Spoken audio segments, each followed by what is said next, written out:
How to replace the real-time clock battery on the AFF A70 and AFF A90 family of systems.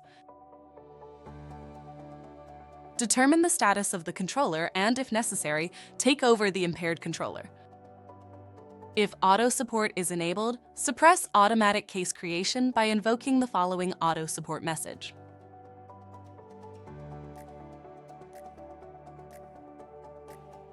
Ensure that all drives in the chassis are firmly seated against the midplane. Gently push each drive until you feel a positive stop. Ensure you are properly grounded. To remove power, disconnect the power cords from the power supply. Label and remove all system cables. Press down on both of the locking latches and then rotate both latches downward at the same time to remove the controller.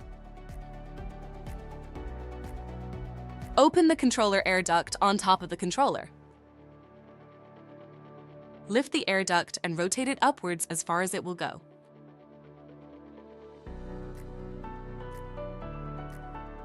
Gently push the battery away from the holder, rotate it away from the holder, and then lift it out of the holder.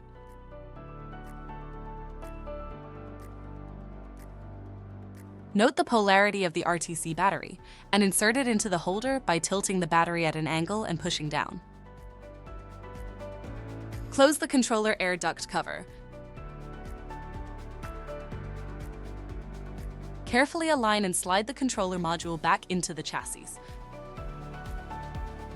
Ensure that the controller is not engaged with the backplane. Recable the storage system as needed. If you removed the transceivers, QSFP or SFP, remember to reinstall them. Firmly push the controller module into the chassis until it meets the midplane and is fully seated and locked into place. To restore power, plug the power cords back into the power supplies.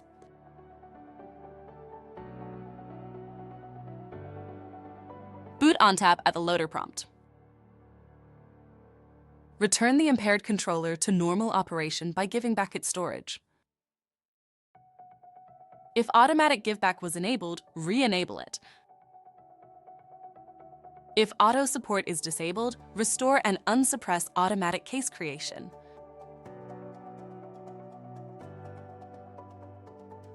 The final step in the replacement process is to return the failed part back to NetApp by following the RMA instructions shipped with the kit. Thanks for watching. See you in the next video.